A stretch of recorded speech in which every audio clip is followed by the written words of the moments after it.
अब हम अंतिम कवि के रूप में श्री राजकुमार जी वर्मा को आमंत्रित करते हैं। उससे पहले एक मन में सवाल है, यदि आप लोगों को जवाब मिल जाए तो मेरे को जवाब जरूर देखना।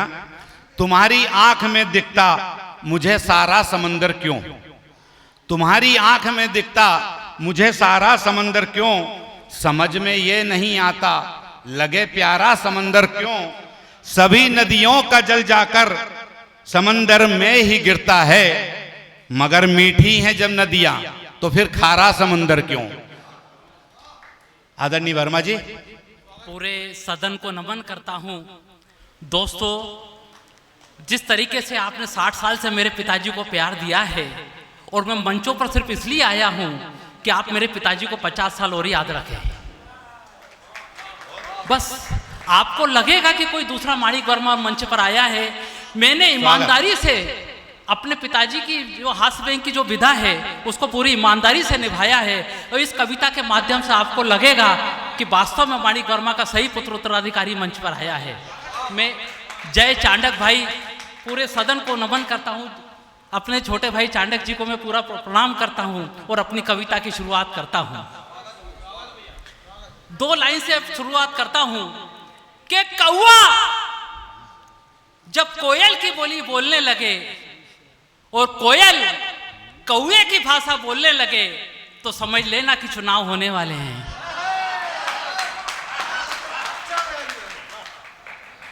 दोस्तों, दुनिया में ऐसा कोई आदमी नहीं है जिसको छींक नहीं आती हो, और दुनिया में ऐसा कोई आदमी नहीं है जिसको छींक नहीं आई हो। अब छींक पक मेरे जैसा आदमी क्या लिखेगा, मैं आपको सुना रहा हूं कि संसद भवन जाने के लिए एक नेताजी जो ही घर से बाहर निकले, उनको देखकर एक काणे व्यक्ति को छींक आ गई। नेताजी की खोपड़ी बन्ना गई। बोला, मनूस कंजर साले 2-4 कानों को और बुला ले। ऐसा कहकर उन्होंने अपनी गांधी टोपी उतारी और सर के बाल लोचने लगे। हम खड़े खड़े सोचने लगे कि अंधी आस्था विज्ञान तक क्यों नहीं जाती, और ऐसी छींक पूरे देश को क्यों नहीं आती, ऐसी छींक पूरे देश को क्यों नहीं। वाह वाह, ऐसी छींक पूरे देश। क्या बात है। 1-2 स्वागत स्वागत। 2 मिनट हैं। अरे दोस्तों, मेरा देश एक किसान प्रधान देश है। किसान बिना किसी भूमिका में कविता सुना रहा हूं, क्योंकि मैं मंचों पर जाता हूं तो थोड़ी 2 मिनट की लंबी भूमिका सुनाता हूं।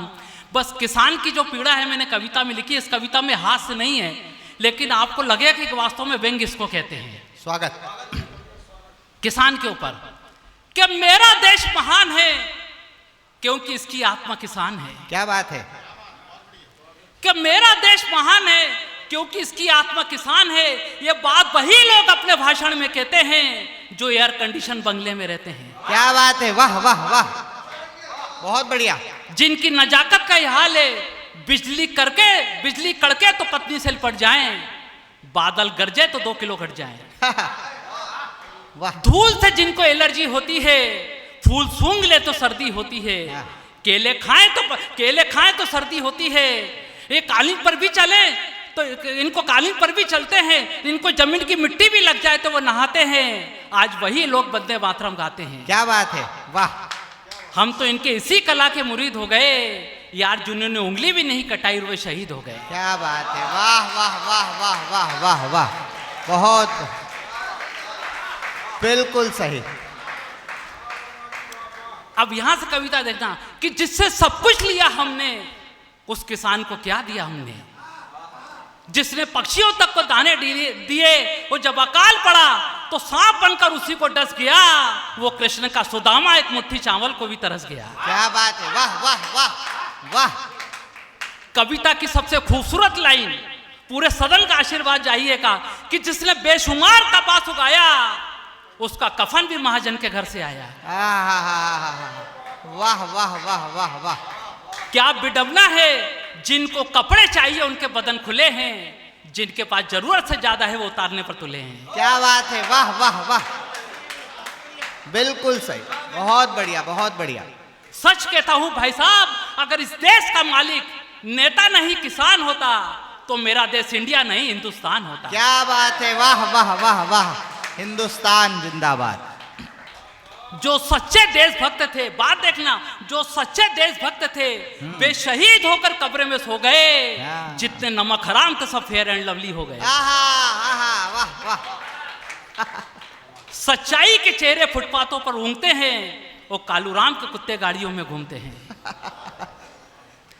अब अरबों का मुनाफा कमाकर विदेशी कंपनी हमको ये बताएंगी कि कौन से मौसम में कौन सी फसल बोते हैं।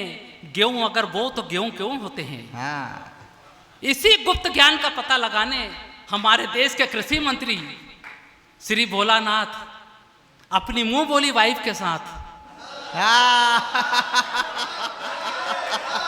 अच्छा है।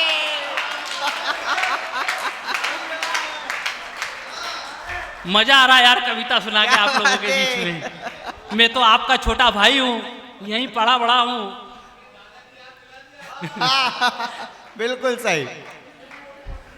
श्री भोलानाथ अपनी मुंह बोली वाइफ के साथ आज शाम की फ्लाइट से विदेश जा रहे हैं। हमें ये सोच कर चक्कर आ रहे हैं जो रोज हमारे सूरज को सूली पर टांगते हैं, हम उन्हीं से रोशनी की भीख क्यों मांगते हैं। क्या बात है, वाह वाह वाह वाह वाह, बहुत बढ़िया बहुत बढ़िया बहुत बढ़िया, जिंदाबाद। भैया भैया भैया भैया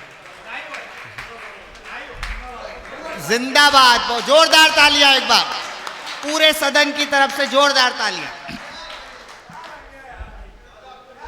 जो रोज हमारे सूरज को सूली पर टांगते हैं, हम उन्हीं सी की रोशनी की भी क्यों मांगते हैं। अरे हम वो कस्तूरी के हिरण हैं जो अपनी खुशबू के पीछे भाग रहे हैं।